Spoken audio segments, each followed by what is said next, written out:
नमस्ते everyone, welcome back to my channel. तुम लोगों को शायद यही लग रहा होगा कि शायद मैं स्टेप 3 की वीडियो लेके आई हूँ, बट सॉरी अभी नहीं, क्योंकि मेरे पास अभी इतने डीएम से मैसेजेस नहीं आए हैं कि तुम लोगों ने स्टेप 2 कर लिया है। So I think I have to wait for that. और मैं जानती हूँ कि स्टेप 2 बहुत लंबा और बहुत टाइम कंज्यूमिंग और लिटरली दिमाग ख़राब करने वाला है। So take your time. But मेरे पास बहुत सारे मैसेजेस या डीएम आ रहे थे और वो लाइक बहुत कॉमन डाउट्स होते हैं जो आई थॉट कि मैं एक वीडियो बना के तुम सब लोगों को बता दूँ। और मेरे पास एक आइडिया भी है और मैं वो भी बताने वाली हूँ।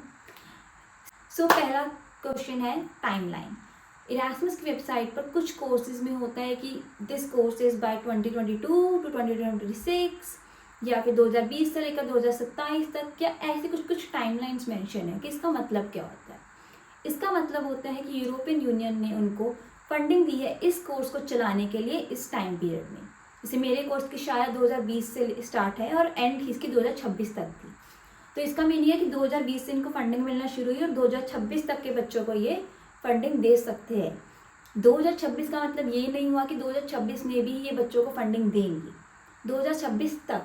अब मेरा कोर्स 2 साल का है, तो 2024 से लेकर 2026 तक, ठीक है। तो इसलिए मेरा जो कोर्स है उसके लिए मैं लास्ट बैच हूँ और उसके बाद इनको फंडिंग के लिए अप्लाई करना होगा। तो इसीलिए अगर किसी कोर्स की फंडिंग एंड हो रही है 2025 या 2026, तो तुम थोड़ा उसको एक बार सीरियस लो और उस चीज़ के लिए तुम उनकी ईमेल पे जाकर उनको मैसेज करो कि आई सॉ दिस कि तुम्हारी फंडिंग अभी एंड हो रही है, so will you recruit students this year और नॉट।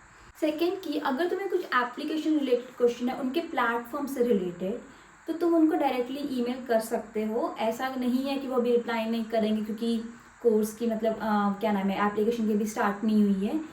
वो शायद टाइम ले बट वो तुम्हें रिप्लाई कर देंगे, ठीक है।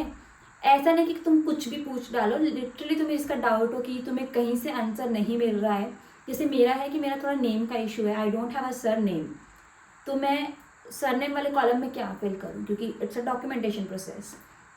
तो अगर तुम्हें ऐसे कुछ भी क्वेश्चंस है तुम उनको ईमेल करके पूछ सकते हो। They are very friendly, they will reply you back. Third is LOR। Yes, LOR पे लेटर हेड चाहिए क्योंकि उससे प्रूफ होता है कि that is an original one, या कुछ स्टैम्प या कुछ चाहिए, ठीक है। तो मेरा लेटर हेड पे था कॉलेज की। और दूसरी बात कि अपलोड कौन करेगा, वो तुम्हारे प्रोफेसर या तुम, दोनों ऑप्शंस अवेलेबल होते हैं। कुछ प्रोग्राम कहते हैं कि your professor has to upload, और कुछ पे दोनों ऑप्शन है कि तुम कर दो या फिर प्रोफेसर करते हैं। और अगर इसका भी मैं एक थोड़ा बताती हूँ मेरे साथ क्या हुआ था। मेरे एक प्रोग्राम में जिसमें मैंने अप्लाई कर रही थी, उसके लिए प्रोफेसर को अपलोड करना था, बट मेरे प्रोफेसर आउट ऑफ वेकेशन थे और डेडलाइन आई थिंक क्लोज होने वाली थी और मुझे ऐसा था मैं क्या करूँ, क्योंकि I need that LOR to be uploaded. तो मैंने प्रोग्राम के हेल्प डेस्क पे जाकर उनको ईमेल किया, उनको सिचुएशन बताई। सो दे वर वेरी फ्रेंडली। उन्होंने मुझे सीधा सीधा कहा कि आप LOR हमें भेज दें क्योंकि आपके पास अगर है, और हम अपनी साइड से अपलोड कर देंगे। तो वो ऐसे ऐसा कुछ टेक्निकल प्रॉब्लम हो तो वो सॉल्व कर देते, तुम उसकी टेंशन मत लो, उनको सीधा जाके बता देंगे। लोग मुझे मैसेज करते हैं कि दीदी can you share your CV और SOP। Sorry I can not, क्योंकि that is my personal journey, मेरी पर्सनल स्टोरी है और तुम्हें अपनी स्टोरी खुद लिखनी पड़ेगी।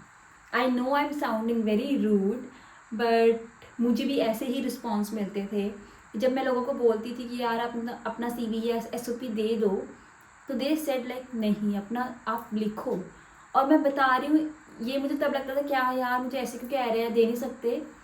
बट मुझे ये इतना हेल्प किया क्योंकि जब मेरे पास कोई रास्ता नहीं बचा, मुझे खुद से करना पड़ा।